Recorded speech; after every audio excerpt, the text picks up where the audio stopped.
അങ്ങനെ പല്ലു ഡോക്ടറെ അടുത്ത് പോകാൻ വേണ്ടി മാറ്റി ഒരുങ്ങി നിൽക്കുകയാണ് കേട്ടോ. ഐസൂനെ അംഗൻവാടിക്ക് ആക്കാൻ അവനെ ഒരുക്കി നിർത്തിയിട്ടുണ്ട്. അപ്പോൾ അതിനിടയിൽ പൗഡർ കൊണ്ട് കളിച്ചപ്പോൾ ഞാനൊന്ന് ചീത്ത പറഞ്ഞതിന് അവൻ എന്നോട് തെറ്റിക്കുകയാണ് കേട്ടോ. ഇടയിൽ കരയണമുണ്ട്. അങ്ങനെ ഞാനും ഇക്കാൻ്റെ കൂടെ പോവാണ്. ഐസൂനെ അംഗൻവാടിയിലാക്കും വേണം. അങ്ങനെ ഞങ്ങൾ പോയിക്കൊണ്ടിരിക്കുകയാണ്. അപ്പോൾ നമ്മൾ തൊട്ടടുത്ത് തന്നെയാണ് കേട്ടോ അംഗൻവാടി ഉള്ളത്. അപ്പോൾ അവന് എന്നോടത്ത് ഇപ്പോഴും തെറ്റ് മാറിയിട്ടില്ല. അങ്ങനെ അംഗൻവാടി എത്തി. അവനെ ആക്കിയിട്ടുണ്ടായിരുന്നു. അപ്പോൾ അതിന് എനിക്കൊരു ഫോട്ടോ എടുക്കേണ്ട ആവശ്യമുണ്ടായിരുന്നു. അപ്പോൾ അതിനായിട്ട് അവിടെ നിന്നു. പിന്നെ എല്ലാവരും കളിക്കട്ടെ, ഇവനെന്തോ തെറ്റുകൊണ്ടാണ് തോന്നുന്നു ഓനവിടെ സൈലൻ്റ് ആയിട്ട് ആൾ കസേരയിൽ തന്നെ ഇരിക്കുകയായിരുന്നു. കുട്ടികളൊക്കെ പാട്ട് പാടിയിട്ടും ഒക്കെ നിൽക്കുന്നുണ്ട്. പിന്നെ പല്ല് ഡോക്ടറെ അടുത്ത് പോയ വീഡിയോ ഒന്നും ഞാൻ എടുത്തിട്ടില്ല. കാരണം എനിക്കിപ്പോൾ പുറത്ത് പോകുമ്പോൾ പേടിയാട്ടോ എടുക്കാൻ. ഇപ്പോൾ ഓരോ പ്രശ്നങ്ങൾ കാരണം എടുക്കാൻ പേടിയായിരുന്നു.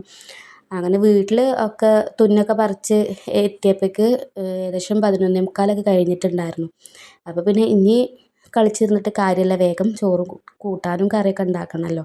അപ്പോഴേക്ക് പാല് വന്നിട്ടുണ്ടായിരുന്നു. അങ്ങനെ വേഗം അമരക്ക കഴുകി ഊറ്റിയത് ഉപ്പും വെള്ളമൊക്കെ വെച്ച് വേവിക്കാൻ വെച്ച് കൊടുത്തിട്ടുണ്ട് ഞാൻ. അപ്പോൾ അതൊക്കെ വെച്ച് കൊടുത്ത് ഇങ്ങനെ നിൽക്കുമ്പോൾ എനിക്ക് ഭയങ്കര ഒരു ഇത് കേട്ടോ. കാരണം ഉമ്മ ഇല്ല, ഒറ്റക്കാണ് ഞാൻ. പിന്നെ ഐസു ആണെങ്കിൽ അംഗൻവാടിക്കും പോയിക്കല്ലേ. അപ്പോൾ ഒറ്റക്കായപ്പോൾ തന്നെ ഒരു മൂകത. അപ്പോൾ പിന്നെ ഞാൻ എന്ത് ചെയ്തു, TV ഓൺ ചെയ്തിട്ടു.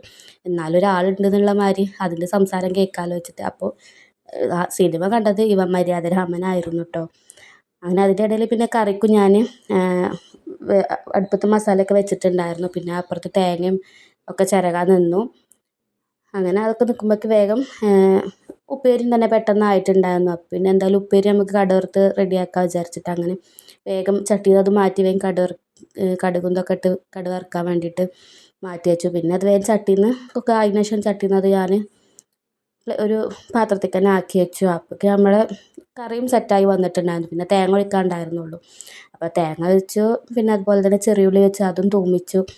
അപ്പോൾ ഏകദേശം ഇന്നത്തെ പരിപാടിയൊക്കെ തീർന്നു.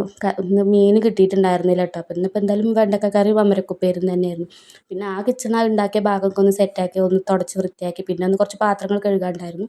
അപ്പോൾ അതും കഴിഞ്ഞ് ഒന്ന് അടിച്ചുരലും കഴിഞ്ഞപ്പോൾ എൻ്റെ കുളിയൊക്കെ ഒന്ന് പാസ്സാക്കി വന്നിരിക്കുകയാണ്. പിന്നെ എളാപ്പാടുന്ന് മാങ്ങ കിട്ടിയിട്ടുണ്ടായിരുന്നു കേട്ടോ. അപ്പോൾ അതിൽ നിന്ന് ഒന്നെടുത്തിട്ട് വെറുതെ ഇരുന്ന സമയത്ത് ഞാനത് ഒന്ന് കഴിച്ചിട്ടുണ്ടായിരുന്നു. അപ്പോൾ ഇത്രയേ ഉള്ളൂ. അപ്പോൾ എൻ്റെ പുതിയ വീഡിയോ വരുമ്പോഴേക്കും ബായ്.